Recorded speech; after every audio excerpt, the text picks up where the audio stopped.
사람은 감정의 동물입니다. 그런데 우리는 그 감정을 주의 말씀으로 잘 관리해야 합니다. 그럴 때 우리의 관계는 성숙해지고 많은 사람은 행복해질 수 있습니다. 오늘 이 하루가 주님의 진리 안에서 모두가 행복한 하루가 되길 기도합니다. 오늘은 욥기 17장에서 19장의 말씀을 통독합니다.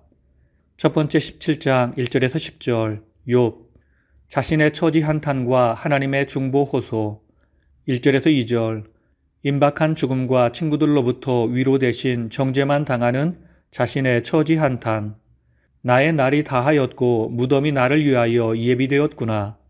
나를 조롱하는 자들이 나를 격동하는 것을 보는구나. 3절에서 5절 하나님께서 자신의 결백과 친구들의 위증을 밝혀줄 것을 바라는 호소 주여 나에게 담보물을 주옵소서. 보상을 얻으려고 친구를 비난하는 자와 자손들은 저주를 받게 하옵소서. 6절에서 8절 하나님으로 인한 자신의 암울한 현실에 대한 비탄 하나님이 나로 백성의 이야깃거리가 되게 하셨도다. 정직자들은 이를 보고 놀라고 경건하지 못한 자 때문에 분을 내는도다. 9절에서 10절 친구들이 무슨 말을 한다 해도 끝까지 의를 포기하지 않겠다는 의지피력 손이 깨끗한 자는 점점 힘을 얻느니라. 10절 친구들의 지혜 없음에 대한 지적 두 번째 17장 11에서 16절 욥 자기 인생의 허망함과 절망스러운 현실 한탄 11절 내 계획, 내 마음의 소원이 다 끊어졌도다. 12절 그들은 밤으로 낮을 삼고 빛 앞에서 어둠이 가깝다 하는도다. 13에서 16절 자신에게는 소망이 없으며 죽음밖에 없음을 한탄함. 내 처지가 참으로 암담하구나. 나의 희망이 어디 있으며 나의 희망을 누가 보겠느냐. 우리의 희망은 오직 수월의 문으로 내려갈 뿐이라. 세 번째 18장 1절에서 4절 빌닷 자신들의 조언을 거부하는 욥을 향한 감정적 비판 1절에서 2절 욥이 자신의 변호를 위해 계속해서 헛된 말을 지어낸다고 비난함. 수아 사람 빌닷 너는 말을 깨달아야 한다. 3절에서 4절 자신들의 조언을 묵살하는 욥을 방관자로 비난함. 어찌하여 우리를 짐승같이 보느냐. 내가 그렇게 주장한다고 땅이 버림을 받겠느냐. 바위가 그 자리에서 옮겨지겠느냐. 네 번째 18장 5절에서 21절 빌닷 인과 응보론적 욥의 고난 해석을 전제한 악인의 멸망 경고 5절에서 14절 악인이 필연적으로 처하게 될 파멸의 양상 열거 악인의 빛은 꺼지고 빛나지 않을 것이라 강한 걸음이 고나여지고 그 베푼 꾀에 스스로 빠질 것이라 발 뒤꿈치는 덫에 치이고 그 몸은 올무에 얽힐 것이라 그 힘은 점점 쇠하고 그 곁에는 파멸이 기다릴 것이라 15에서 20절 악인의 파멸로 인한 허망한 최후의 상황 열거 15에서 16절 악인의 번영은 하나님의 징계로 완전히 근절될 것임. 그에게 속한 장막이 황무케 되리라.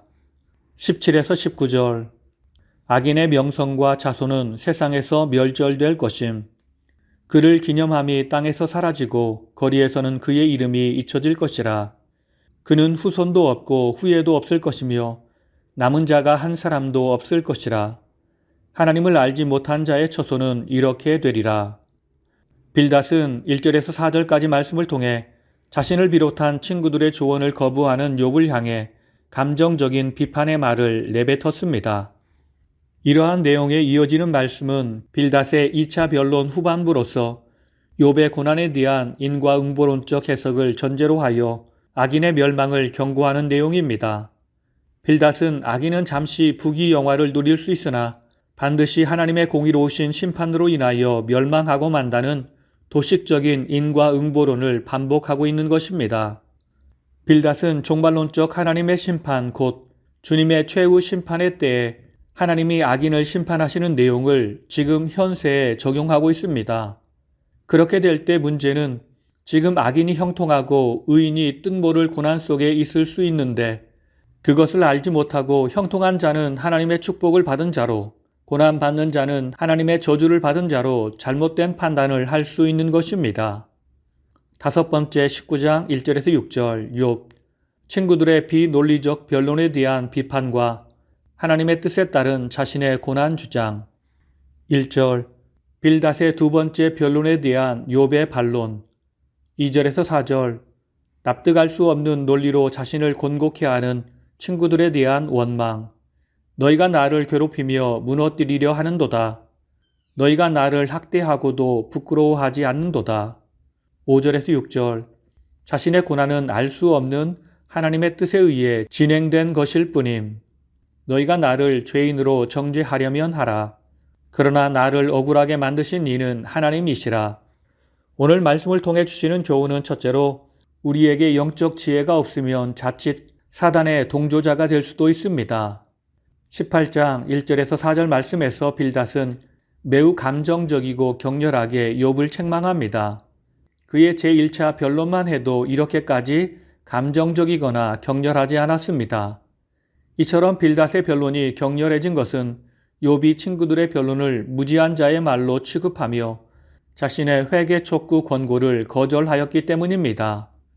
그가 보기에 자신들의 권고를 무시하며 자기의 죄를 인정치 않는 욥은 필경, 교만하고 사악하기 그지없는 사람이었습니다.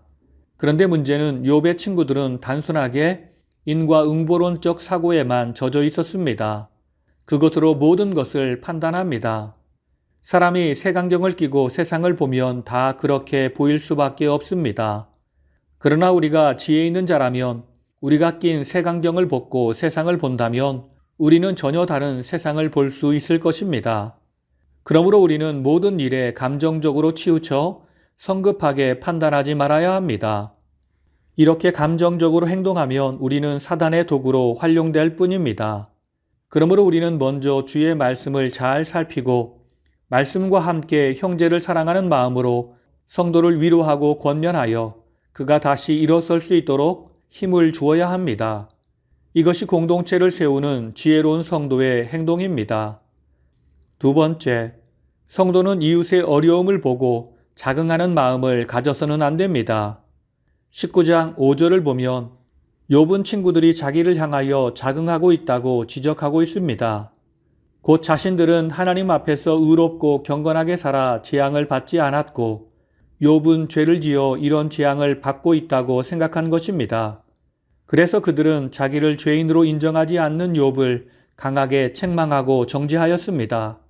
특히 빌닷은 자기 의를 주장하는 욥을 자기 꾀에 빠진 어리석고 우매한 자며 스스로 함정에 뛰어드는 짐승에 비유하면서 위선에 가득 찬 악인으로 정죄하며 자신의 의로움을 드러내려 하였습니다. 이는 욥을 향한 책망이 진정한 우정이나 사랑에서 비롯된 것이 아니라 오직 자긍하는 마음에서 비롯된 것임을 알려줍니다. 분명 빌닷은 욥을 사랑했지만 그와 함께 시기하는 마음도 있었습니다. 우리는 친구에 대한 이런 시기의 마음으로 자기를 자긍하고 고난받는 친구를 멸시하며 비웃으면 안 됩니다. 사촌이 땅을 사면 배가 아프다란 속담이 있듯이 우리 안에는 이웃이 잘되면 잘되는 것을 시기하고 질투하는 마음이 있습니다. 이런 것들은 우리의 대적 마귀가 주는 마음입니다. 성경은 즐거워하는 자들로 함께 즐거워하고 우는 자들로 함께 울라.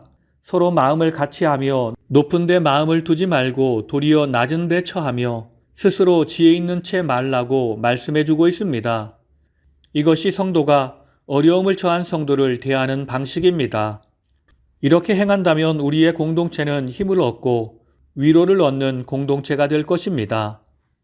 오늘 이 하루 감정적인 행동, 자만심 가득한 행동으로 사단의 도구가 되어 모든 사람을 힘들게 하는 것이 아니라 오직 주의 말씀 안에서 겸손한 마음과 진실한 사랑으로 모든 공동체를 세워나가 모두가 주 안에서 행복해지는 복된 하루가 되길 예수님의 이름으로 축원합니다. 다 함께 기도하시겠습니다.